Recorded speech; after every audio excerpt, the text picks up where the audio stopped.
Hey everybody, it's Eric Pappenfuss. Happy New Year, and welcome to a very special New Year's Eve edition of Buy Day Friday. And today, we're gonna talk about New Year's gift giving. Let's get right to it, Amanda.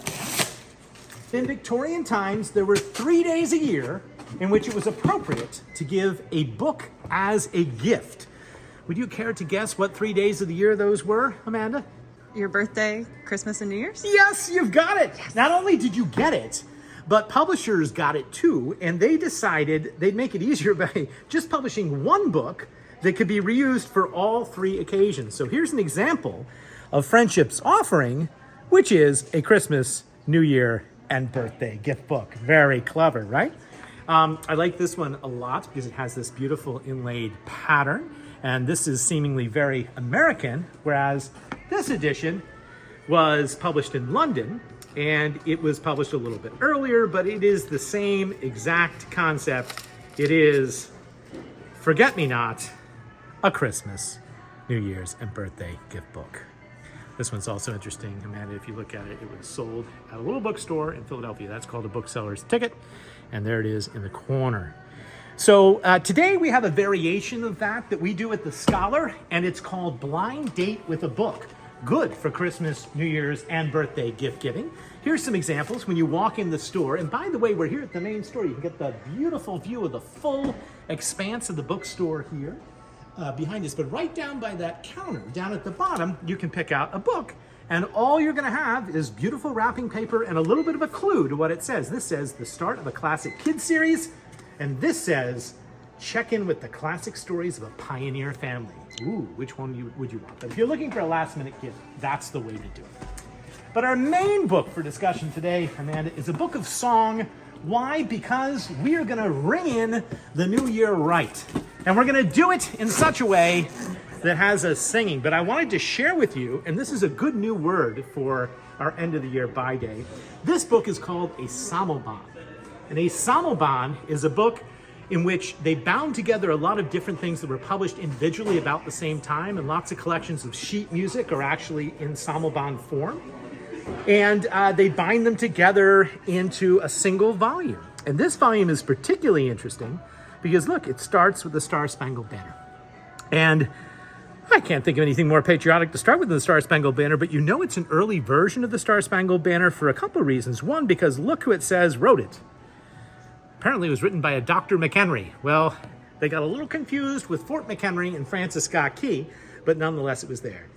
And here's an interesting fact about the Star-Spangled Banner, man. We don't sing all the verses, and one of the reasons we don't sing all the verses is because verses 2, 3, and 4 are just a little bit more controversial than the first verse. For instance, did you know that the Star-Spangled Banner talked about slavery? Well, it does. No refuge could save the hireling and slave from the terror of flight or the gloom of the grave. And the Star-Spangled Banner and the triumph doth wave, or the land of the free and the home of the brave. And I think it is important to note that during the War of 1812, it was the British who stood for freedom and emancipation for African-American slaves. They're the ones that offered them freedom in exchange for fighting against the Americans that were defending Fort McHenry. But an interesting way to begin a book. And then the book ends with a very interesting patriotic song called Hail Columbia, which is the current modern day anthem for the Vice President of the United States. But the one I want to talk about is the first one in this book because it's really interesting. If you look at this, it is something called Viva Poyais, the Poyais Grand March, or Quick Step and a waltz. And if you look even more closely, you'll see that there's a lithograph of 2 sort of indigenous people on the cover dancing. Now, what on earth is this about? Well, it turns out that it is about one of the great frauds in all of history. In 1821, there was a Scottish general by the name of Gregor MacGregor. That's a pretty good Scottish name, isn't it? And he came back from fighting in Latin America, and he claimed that he had spoken to the king of the Mosquito Coast, and that the king of the Mosquito Coast had granted him land in a place called Poyais, which was supposedly in Honduras. And he went around Scotland suggesting that people buy land in Poyais and join him on a journey to settle this new country. And one of the ways that he popularized it was he composed sheet music and entrance music. So he'd walk into a party or a grand fete in Scotland, and there would be the Poyais waltz.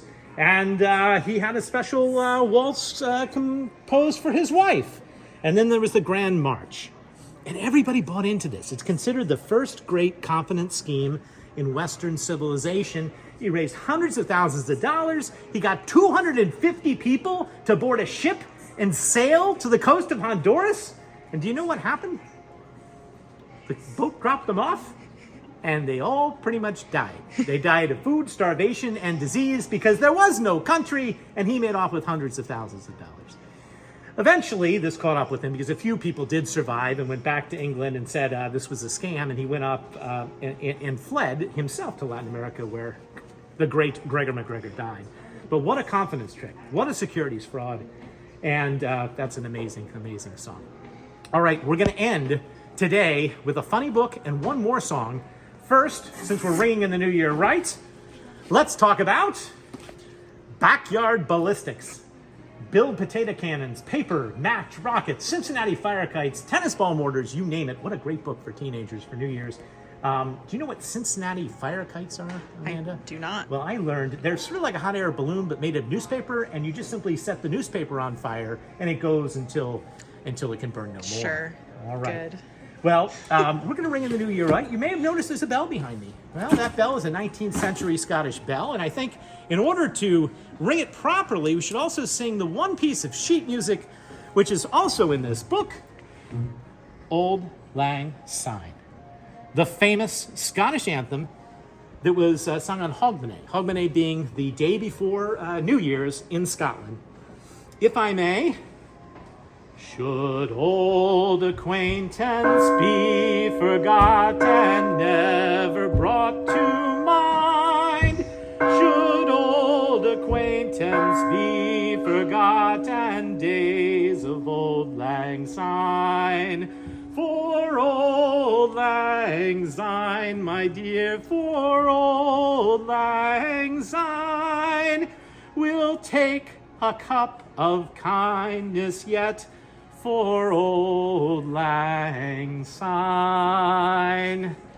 Well, thanks for watching our first ever By-Day Rewinds. I hope you enjoyed them as much as I did making them. It's been a great 2023, and I'm hoping that everybody has a happy and safe 2024. It was quite a year. We were named Independent Bookstore of the Year in 2023. That's going to be hard to top, isn't it? Mm-hmm. But I want to thank all of you, our loyal viewers, for watching By Day Friday every week, and to say that we'll be back in the new year with a whole bunch of exciting new episodes. Already thinking about, can we go live from the farm show this year?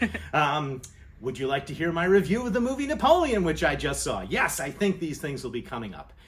If you haven't already, will you consider ringing the bell and liking and subscribing to our YouTube channel? That way you'll be the first to be notified every Friday at noon when new content comes out. Also want to tell you about a couple new things that are happening. We're taking some of the highlights of the 2023 By Day Fridays, and we are putting the books on display at the main bookstore with exciting QR codes and new signage. You'll be able to find them, some of your favorites, on the American History floor in the locked cases. We're also making more of an effort to make sure that each time we show you a book on By Day, it's available that same week for sale. And I wanted to end the year with a little bit of a contest. So here's the contest. I'd like you to leave a note in the comments of this New Year's Eve edition By Day telling me what your favorite funny book of 2023 was. And you will be entered to win a gift certificate to the Scholar, which will be chosen at random on a future By Day Friday. So tell us your favorite funny book. I brought a couple of my favorite funny books just to remind you. Amanda, do you think it'll be Joy of Water Boiling? That's a good one. That was a good one. How about The Dirt Hole and all its variations? Yeah. Hard to beat that one. It's a personal favorite of mine. My personal favorite was Managing the Dental Practice, the Genghis Khan Way, a real book. Let us know your favorite funny book from the past year in the comments and be entered to win a gift certificate which you can spend in 2024. Well, that's it for this week. I hope you'll watch next Friday and every Friday in 2024 at noon for more adventures in the world of books.